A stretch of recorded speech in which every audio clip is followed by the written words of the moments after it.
राजा राम का रामलोक बहुत ही भव्य और दिव्य बनने वाला है। रामलोक कब बन रहा है, कैसे बनेगा, कैसा दिखेगा, ये सब आपको खबर में आगे दिखाएंगे। लेकिन पहले सलामी वाले राजा राम का इतिहास जान लीजिए। जिन लोगों को नहीं पता उन्हें ये देखना बेहद जरूरी है, तब उन्हें आगे की खबर ज्यादा समझ में आएगी। दरअसल ओरछा के राजा राम, जहाँ पर कितना भी बड़ा नेता हो, मंत्री हो, मुख्यमंत्री हो, प्रधानमंत्री हो, राष्ट्रपति हो, उसे एक आम जनता की तरह ही वहां पर जाना होता है। वहां पर उसे कोई स्पेशल ट्रीटमेंट नहीं दिया जाता और ना ही उसे वहां पर सलामी दी जाती है, क्योंकि वहां पर राजा, वहां पर सरकार सिर्फ एक है, वो है राजा राम।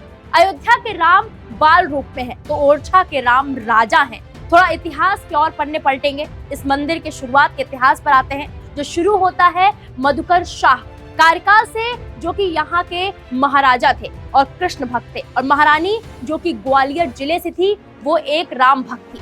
महारानी का नाम कुंवर गणेश था। एक दिन मधुकर शाह और कुंवर गणेश बातें कर रहे थे।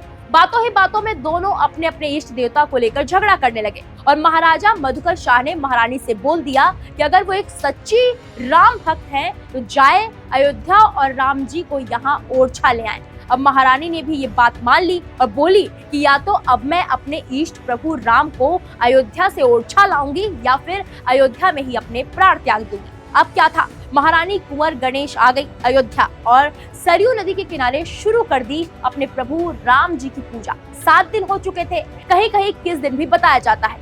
महारानी को श्री राम ने दर्शन नहीं दिए। अब महारानी हताश होकर अपने प्राण त्यागने का निर्णय लेती हैं और सरयू में छलांग लगा लेती हैं। तभी मर्यादा पुरुषोत्तम श्री राम एक बालक के रूप में वहां आ जाते हैं। कुछ लोगों का कहना है कि सरयू में जब महारानी ने छलांग लगाई थी तो जलधारा में ही भगवान राम महारानी की गोद में बैठ गए थे। अब महारानी बालक रूप में आए श्री राम से ओरछा चलने का निवेदन करती है। श्री राम मान भी जाते हैं, लेकिन 3 शर्तों के साथ अब महारानी कुंवर गणेश भगवान राम से उनकी शर्तें पूछती हैं।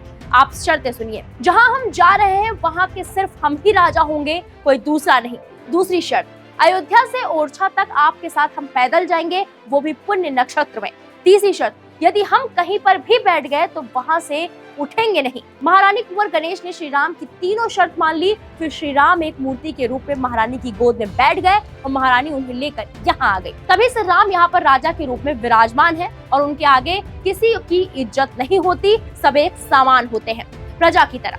अब बात करते हैं कि राजा राम का मंदिर कैसा बन रहा है। तो बता दें कि मध्य प्रदेश के मुख्यमंत्री शिवराज सिंह चौहान ओरछा पहुंचे। श्री राम राजा सरकार मंदिर परिसर में उन्होंने राम राजा लोक निर्माण का पूरे विधि विधान से भूमि पूजन कर आधारशिला रखी। जानकारी के लिए बता दें कि बुंदेलखंड की अयोध्या ओरछा में भव्य राम राजा लोक तैयार किया जा रहा है, जिसकी तस्वीरें अब सामने आई है। आप तस्वीरें देख सकते हैं कि कितना ही भव्य ये ओरछा के राम राजा का राम लोक तैयार किया जा रहा है।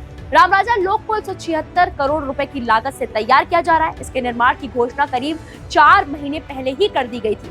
ओरछा में श्री राम राजा लोक का निर्माण 3 चरणों में होगा। इसके लिए लगभग 15 एकड़ भूमि की आवश्यकता होगी। पहले चरण में 176 करोड़ की लागत से राम राजा लोक के प्रथम चरण का काम पूरा होगा। इस दौरान शिवराज का बड़ा बयान भी सामने आया है, सुनिए। आज राम राजा लोक के शिलान्यास के दिन मैं आनंद से भरा हूं, उत्साह से भरा हूं। एक अद्भुत लोक बन रहा है। राम जी की बड़ी कृपा है सचमुच में कि ये सौभाग्य हमारे हाथों को मिला है। ये राम राजा लोक परलोक तो सुधारेगा ही, हमारी श्रद्धा, हमारी भक्ति, हमारे विश्वास उसको बढ़ाएगा। राम राजा लोक में भगवान राम की बाल लीलाओं का चित्रण होगा।